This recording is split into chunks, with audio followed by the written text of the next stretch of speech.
Alhamdulillah nahmaduhu wa nasta'inuhu wa nastaghfiruh wa na'udzu billahi min sururi anfusina wa sayyiati a'malina man yahdihillahu fala mudhillalah wa man yudlil fala hadiyalah. Asyhadu an la ilaha illallah wahdahu rabbi la syarika lah wa asyhadu anna Muhammadan abduhu wa rasuluhu alladzi la nabiyya ba'dah.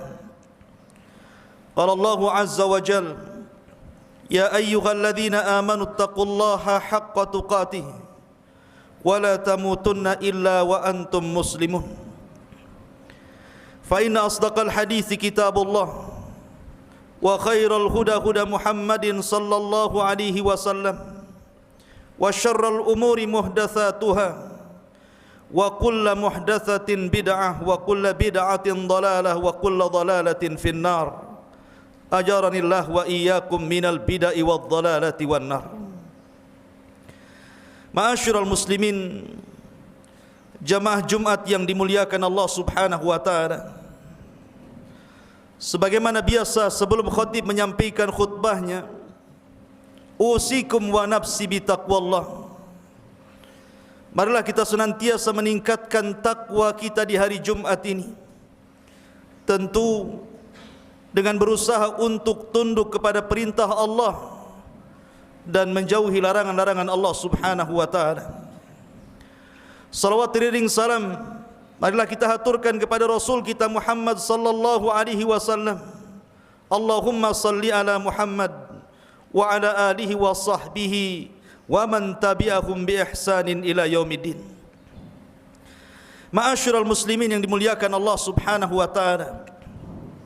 Akhir-akhir ini di negeri kita sudah kembali banyak orang yang melakukan peledakan-peledakan, baik bunuh diri ataupun membunuh orang lain. Maka pada khutbah kali ini kita akan menjelaskan betapa besarnya harga nyawa seorang muslim. Ma'asyiral muslimin yang dimuliakan Allah Subhanahu wa taala. Di dalam Al-Qur'anul Karim Allah Subhanahu wa taala berfirman, "Walladzina yad'una ma'allahi ilahan akhar wa la yaqtuluna an-nafsa allati harramallahu illa bil haqq wa la yaznun wa man yaf'al dzalika yalqa athaman yudha'af lahul adzabu yaumal qiyamah wa yakhlud fihi muhana." Allah Subhanahu wa taala mengatakan, dan orang-orang yang menyeru selain Allah Subhanahu wa taala dan mereka tidak menyekutukan Allah Subhanahu wa taala, mereka tidak membunuh jiwa yang diharamkan Allah Subhanahu wa taala, dan mereka tidak berzina. Di dalam ayat ini Allah Subhanahu wa taala menyebutkan 3 dosa. Pertama, kesyirikan kepada Allah Subhanahu wa taala. Yang kedua, membunuh, dan yang ketiga, berzina. Seolah-olah Allah Subhanahu wa taala ketika mengiringkan pembunuhan dengan kesyirikan menunjukkan bahwa dosa membunuh itu besar sekali. Kemudian juga Allah Subhanahu wa taala berfirman, "Min ajli dzalika katabna ala bani Israil anna man qatala nafsan bighairi nafsin aw fasadin fil ardi faka'annama qatala an-nasa jami'a." Oleh karena sebab itu kami tetapkan kepada Bani Israel, kata Allah, maka barang siapa yang membunuh jiwa tanpa hak yang dibenarkan ataupun merusak di bumi, maka seolah-olah dia membunuh seluruh jiwa satu bumi ini. Kata Al-Hafidh Ibnu Hajar Al-Haytami rahimahullahu ta'ala, wa ja'ala qatlan nafsil wahidati qatli jami'in nasi mubalaghatan fi ta'dimi amril qatli. Ketika Allah Subhanahu wa taala menjadikan membunuh satu jiwa seolah-olah membunuh seluruh manusia, ini menunjukkan bahwa perkara pembunuhan ini bukan perkara biasa, tapi perkara besar. Dan Allah Subhanahu wa taala berfirman, "Wa man yaqtul mu'minan muta'ammidan fajaza'uhu jahannam khalidan fiha wa ghadiballahu alaihi wa la'anahu wa a'adda lahu adzaban 'azima. Barang siapa membunuh seorang mukmin secara sengaja, maka balasannya jahannam, dikekalkan di dalamnya. Allah murka kepadanya, Allah melaknat kepadanya, dan Allah siapkan azab yang sangat besar. Di sini Allah Subhanahu wa taala menyebutkan 4 perkara bagi orang yang membunuh seorang mukmin secara sengaja. Yang pertama, kekekalan mereka dengan ancaman di neraka, dengan kekekalan di neraka. Yang kedua, Allah Subhanahu wa taala laknat dan Allah murkai. Dan yang ketiga, Allah haramkan rahmat pada dia. Dan yang terakhir, azab yang sangat besar menunggunya. Menunjukkan bahwa tidak ada satupun dosa yang kemudian ditartibkan azabnya seperti ini kecuali orang yang membunuh seorang mukmin secara sengaja. Ini menunjukkan bahwa membunuh jiwa ini bukan perkara biasa, tapi perkara besar. Ma'asyiral muslimin yang dimuliakan Allah Subhanahu wa taala. Ada sebuah hadis yang hadis ini disahihkan oleh Syekh Nasiruddin Al-Albani rahimahullahu taala, di mana Nabi sallallahu alaihi wasallam bersabda, "Idza asbaha iblisu batha junudahu." Apabila di pagi hari, maka iblis akan mempersiapkan pasukannya. Fayaqul, dan dia mengatakan, "Man adhalla al-yawma musliman albastuhu taja fi ra'sihi." Barang siapa yang bisa menyesatkan hari ini kepada seorang muslim, maka aku akan letakkan piala di kepalanya. Maka kemudian keluarlah tentara-tentara syaitan ini. Fayakhruju hadza fayaqul. Kemudian yang satu tentara iblis setelah menyesatkan seorang muslim, dia melapor kepada iblis dan mengatakan, "Lam yazal bihi hatta talaqa imra'atahu." Aku sudah berhasil menceraikan suami istri wahai iblis. Maka iblis mengatakan, "Ausyaka an yatazawwaj." Boleh jadi habis dia cerai, dia kemudian kembali lagi. Boleh jadi dia rujuk. Kemudian yang satu mengatakan, "Lam azal bihi hatta aqqa walidayhi." Aku sudah berhasil menggoda orang sampai durhaka kepada kedua orang tuanya. Maka iblis mengatakan, "Yushiku an yubirrahuma." Jangan-jangan setelah itu kemudian anak ini berbuat baik lagi kepada orang tuanya. Kemudian yang satu mengatakan, "Lam azal bihi hatta asyraka billah." Aku sudah berhasil ya iblis menjadikan orang itu menyekutukan Allah Subhanahu wa taala. Maka iblis bangkit kemudian mengatakan, anta. Diambilnya piala kemudian diletakkan di atas kepalanya. Dan yang satunya mengatakan, "Lam azal bihi hatta qatal." Dan yang satu mengatakan, aku sudah menggodanya sampai dia menjadi pembunuh. Maka iblis kemudian bangkit lagi dan mengatakan, anta wa yalbasuhu taj fi ra'sihi. Maka dia pun bangkit, mengambil kemudian pialanya, kemudian diletakkan di atas kepalanya.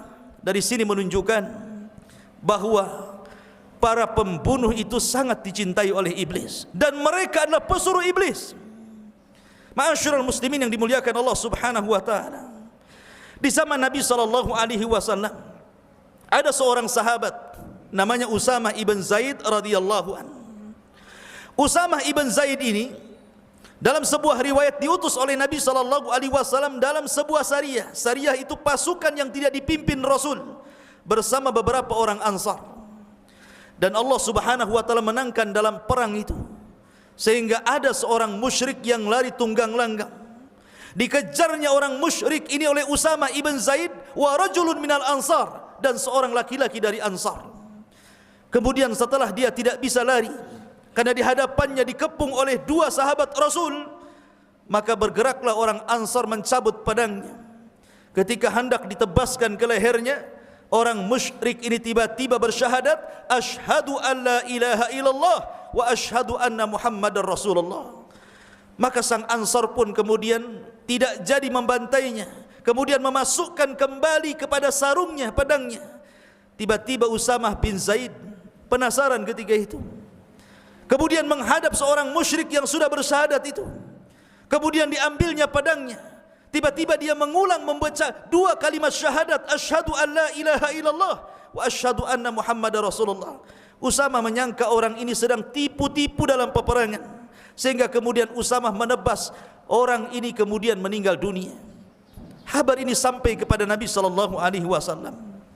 Kemudian Nabi SAW memanggil Usama ibn Zaid, kemudian mengatakan, ya Usama, aqatalta man qala la ilaha illallah.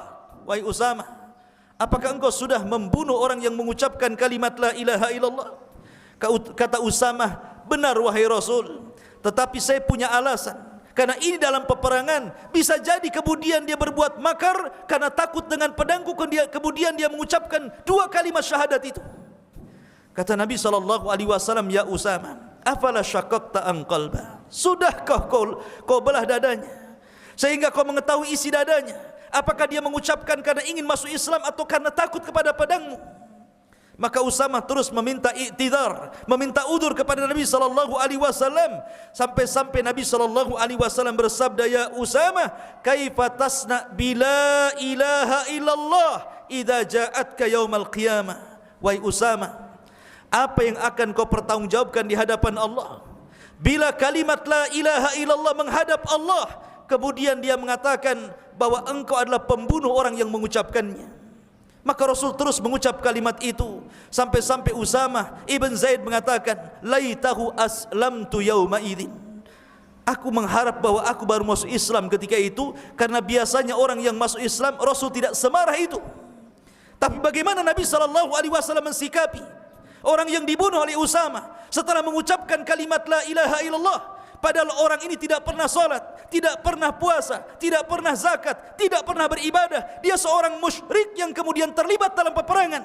Tiba-tiba mengucapkan 2 kalimat syahadat, kemudian dibunuh oleh Usama ibn Zaid. Tapi Nabi SAW menghargai 2 kalimat itu. Rasul berhukum dengan hukum zahir, Rasul tidak berhukum dengan hukum batin. Makanya Nabi SAW marah kepada Usama, seolah-olah Usama sudah membunuh seorang muslim. Dari sini menunjukkan bagaimana Rasul menghargai nyawa. Bahkan ketika perang Dzatur Riqah, Nabi SAW sedang beristirahat di bawah pohon. Datang seorang musyrik mengacungkan pedang, kemudian mengatakan, man yamna'uka minni ya Muhammad? Wahai Muhammad, siapa yang bisa mencegah pedangku dari kamu?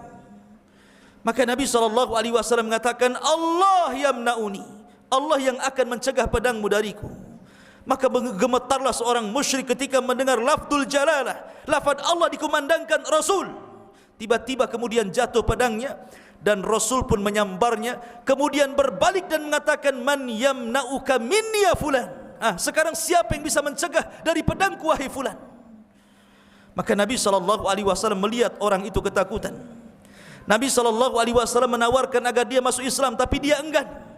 Kemudian dibuatlah perjanjian agar dia tidak memerangi Islam. Akhirnya dia pun dilepas. Tiba-tiba dia pulang ke kaumnya dan mengatakan, wallah ji'tu min indi khairin nas. Demi Allah, aku datang dari orang yang paling baik yang aku temui. Karena dia tidak membalas. Kalau Rasulullah SAW mau, orang ini sudah jelas-jelas mengangkat senjata kepada dia, sudah berhak untuk dibunuh, karena ini kafir harbi. Tapi Nabi SAW pemaaf. Rasul melihat bahwa jiwa seorang muslim, jiwa manusia secara umum atau secara khusus jiwa seorang muslim sangat berharga di hadapan Allah Subhanahu wa taala. Ma'asyiral muslimin yang dimuliakan Allah Subhanahu wa taala. Oleh karena itulah maka pembunuhan ada sesuatu yang tercela dalam Islam. Akan tetapi Nabi SAW sudah bersabda 14 abad yang silam tentang tanda-tanda kiamat yang akan muncul di akhir zaman. Kata Nabi SAW dalam sebuah hadis dari Abi Hurairah radhiyallahu an, la taqumus sa'atu hatta tadhhara al-fitan wa yakthuru al-kadhib wa tataqarab al-aswaq wa yataqarab az-zaman wa yukthiru al-haraj. Kata Nabi SAW, tidak mungkin tegak hari kiamat sampai fitnah terjadi di mana-mana, sampai banyak kedustaan, banyaknya pasar, berdekatannya waktu, dan banyaknya al-haraj. Ketika ditanya oleh sahabat, ya Rasulullah, apa itu haraj? Maka Nabi SAW mengatakan, al-qatlul qatlu. Haraj adalah pembunuhan dan pembunuhan. Artinya bahwa ini akan terjadi. Nanti akan ada masanya orang membunuh ataupun terbunuh. Bahkan Nabi SAW sampai mengatakan, la taqumus sa'ah hatta yaqtula ar-rajulu aghah la yadri fima qatalahu. Bahkan tidak mungkin tegak hari kiamat sampai seorang laki-laki berani membunuh saudaranya tanpa sepengetahuan kenapa dia sampai bisa membunuhnya. Artinya apa? Al-qatil la yadri fi man qatal wal maqtul la yadri fi man qutil. Kata Nabi SAW, orang yang membunuh tidak tahu alasannya kenapa dia bisa membunuh, dan orang yang dibunuh lebih tidak paham lagi kenapa dia bisa dibunuh. Artinya di akhir zaman orang bisa saja melakukan pembunuhan ini tanpa alasan yang benar, suka-suka menghilangkan nyawa. Dan Islam sangat menghargai nyawa, baik nyawa secara umum wabil khusus nyawa kaum muslimin. Ma'asyiral muslimin yang dimuliakan Allah Subhanahu wa taala. Perhatikan hadis-hadis Nabi sallallahu alaihi wasallam. Nabi sallallahu alaihi wasallam bersabda, "La yazalul mu'min fi fushati min dinihi ma lam yusib daman haraman." Kata Nabi sallallahu alaihi wasallam, seorang muslim itu masih berada di lingkaran agamanya selama dia tidak meneteskan darah yang haram. Bahkan Nabi sallallahu alaihi wasallam juga mengatakan dalam hadis Bukhari, la zawalud dunya ahwan 'ala Allah min qatli mu'min bighairi haq. Hilangnya dunia dan isinya ini lebih ringan dosanya dibandingkan hilangnya nyawa seorang muslim. Bahkan kalau seandainya ada orang yang sengaja membawa palu kemudian datang ke Mekah, kemudian menghancurkan Ka'bah sekeping demi sekeping sampai rata dengan tanah, kata Nabi SAW, dosa orang menghancurkan Ka'bah lebih ringan dibandingkan dosa orang yang meneteskan darah seorang muslim. Ma'asyiral muslimin yang dimuliakan Allah Subhanahu wa taala. Dan Nabi SAW mengatakan ketika sedang tawaf, Rasul sedang tawaf di Ka'bah. Kata Nabi SAW, ma atyabuki wa ma atyabu rihuki ma a'dhamuki wa ma a'dhamu hurmatuki. Alangkah indah, alangkah baiknya engkau wahai Ka'bah, alangkah harumnya baumu wahai Ka'bah, alangkah agungnya engkau wahai Ka'bah, alangkah besarnya kehormatan engkau wahai Ka'bah. Kemudian Rasul mengatakan, walladzi nafsi Muhammadin biyadi, demi yang jiwaku berada di tangannya, la hurmatul mu'min indallahi a'zam min hurmatiki maluhu adam. Sesungguhnya kehormatan seorang muslim jauh lebih mulia dibandingkan dirimu wahai Ka'bah, baik hartanya ataupun darahnya. Lihat bagaimana Nabi SAW menghargai jiwa di sini, tidak sembarang untuk membunuh. Bahkan saking besarnya dosa pembunuhan ini, Al-Imam Az-Zahabi rahimahullahu taala memasukkan dalam bab Kitabul Kabair di permulaan kitab. Kenapa demikian? Karena dosa orang yang membunuh itu bukan hanya di dunia saja, tapi juga di akhirat. Nabi SAW sampai mengatakan, awal man yuqdha yaumal qiyamah fi dimah, yang pertama kali akan dihisab, ditanya oleh Allah Subhanahu wa taala tentang urusan manusia adalah darah. Walaupun ada hadis yang mengatakan bahwa yang pertama kali ditanya adalah salat, tapi salat ini bicara tentang hak kita dengan Allah. Tetapi kalau hak kita dengan sesama manusia, yang pertama kali ditanya soal urusan darah, soal urusan pembunuhan. Makanya Abdullah ibn Abbas radhiyallahu anhuma pernah ditanya, halil qatili taubatun ya ibn Abbas. Wahai Ibnu Abbas, apakah seorang yang sudah membunuh ada peluang tobat wahai Ibnu Abbas? Maka Ibnu Abbas kemudian menjawab dengan membawakan hadis qisas. Kata Abdullah ibn Abbas radhiyallahu anhu, aku pernah mendengar Nabi SAW bersabda, ya'til maqtul muta'alliqan ra'sahu bi ihda yadayhi. Orang yang dibunuh itu akan datang menghadap Allah, kemudian tangan kanannya memegang kepalanya, tangan kanannya memegang kepalanya, kepalanya sudah tidak ada lagi di lehernya, dia pegang dengan tangan kanannya. Fayudni arsyahu, dia pun mendekat arsy Allah Subhanahu wa taala. Setelah mendekat arsy Allah Subhanahu wa taala, maka dia berteriak kepada Allah Subhanahu wa taala, ya Rabb, sal hadza liman qatalani. Ya Rabb, sal hadza lima qatalani. Ya Rabb, tanya orang ini. Tanya orang yang diseret dengan tangan kirinya pembunuhnya ini. Tanya orang ini, lima qatalani. Kenapa dia sampai membunuhku? Makanya Allah Subhanahu wa taala mengatakan, wal mau'udatu su'ilat bi ayyi dzambin qutilat. Bayi-bayi yang dibunuh tanpa ada hak yang benar akan datang kepada Allah Subhanahu wa taala, atas dosa apa saya dibunuh? Subhanallah. Bahkan Nabi sallallahu alaihi wasallam, perhatikan, bersabda, yakhruju unuqu min nar yatakallam, akan keluar leher neraka akan keluar dari neraka. Kemudian neraka itu akan bicara. Wakaltul yauma bi thalathatin. Kata neraka yang keluar lehernya itu mengatakan, sesungguhnya aku akan mengambil 3 kelompok untuk dimasukkan ke dalam neraka. Yang pertama, bikulli jabbarin, setiap orang yang congkak dan sombong. Wa biman ja'ala ma'allahi ilahan akhar, dan orang yang menyekutukan Allah Subhanahu wa taala, musyrik. Wa biman qatala nafsan bighairi nafsin, dan orang yang membunuh jiwa tanpa ada hak yang dibenarkan untuk dibunuh. Fayantawi alaihim fayuqdhafahum fi ghamazati jahannam, maka 3 orang ini diseret kemudian dimasukkan ke dalam jahannam. Lihat bagaimana Allah Subhanahu wa taala sudah mempersiapkan azab bagi para pembunuh. Oleh karena itulah maka Islam itu agama rahmat. Islam itu agama kasih sayang. Islam itu mengajarkan kelembutan. Fabima rahmati minallahi lintalahum walau kunta faddan ghalidhal qalbi lan faddu bin hauli. Bagaimana Nabi SAW disuruh untuk lemah lembut dalam berdakwah. Bagaimana mungkin berdakwah dengan cara membunuh, kemudian mengatasnamakan jihad? Siapa yang akan masuk Islam? Yang ada justru kemudian orang-orang akan menuduh Islam ini agama teroris, agama radikalis, agama sadis, sehingga kemudian berusaha untuk menjauhkan manusia dari hidayah. Ma'asyiral muslimin yang dimuliakan Allah Subhanahu wa taala, maka Islam mengajarkan kelembutan. Dan aksi-aksi peledakan, baik membunuh dirinya ataupun membunuh orang lain, sama sekali bukan dari ajaran Islam. Islam tidak pernah mengajarkan seperti itu. Oleh karena itulah maka setelah kita mengetahui tentang besarnya dosa pembunuhan, dari sini teranglah ajaran terorisme adalah ajaran membunuh, bukan ajaran rahmat. Aqulu ma tasmaun, aqulu qauli hadza wastaghfiru innahu huwal ghafurur rahim.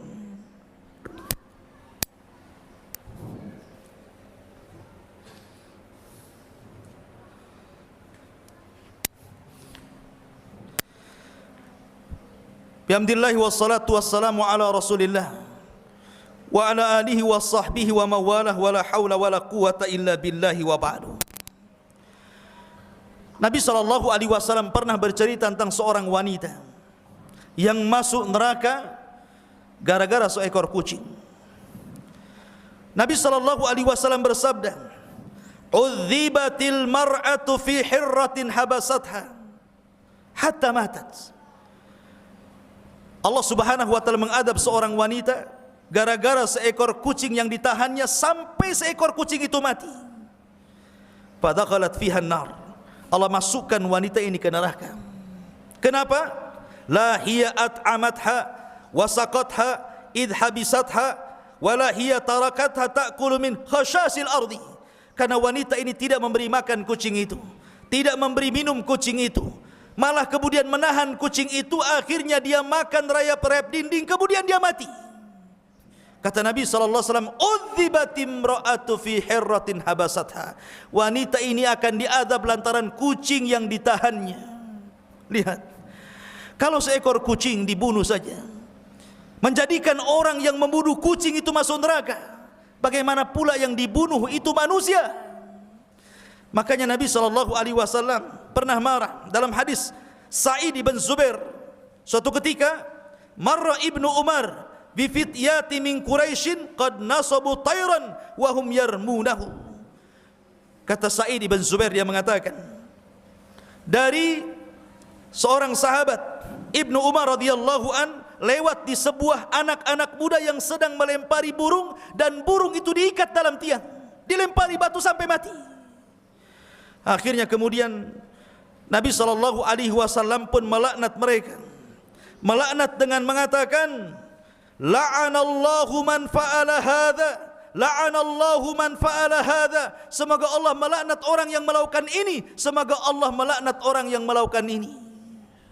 Lihat, membunuh seekor burung yang sengaja diikat kemudian dibantai dengan batu, mendapatkan laknat dari Allah dan Rasulnya. Bahkan ketika para sahabat Nabi SAW sedang perang, di tengah jalan mereka melihat ada sarang burung, diambilnya anaknya. Akhirnya induknya kemudian keliling-keliling mencari anaknya, seolah-olah induk ini tahu bahwa anaknya hilang, diambil manusia. Ketika Nabi SAW melihat ada induk burung yang terbang mencari anaknya, maka Nabi SAW, siapa yang mengambil anak burung itu? Maka tiba-tiba di antara pasukan mengatakan, ana ya Rasulullah. Maka Nabi SAW mengatakan, man faja'a hadha biwaladiha, ruddu waladaha ilaiha, ruddu waladaha ilaiha. Kata Nabi SAW, siapa yang menyakiti anak burung itu, kembalikan anak burung ke sangkarnya. Kembalikan anak burung itu ke sangkarnya. Sedemikian perhatian Islam terhadap binatang. Tidak boleh menyiksanya, tidak boleh menyakitinya, tidak boleh membunuhnya. Apalagi yang dibunuh adalah jiwa manusia.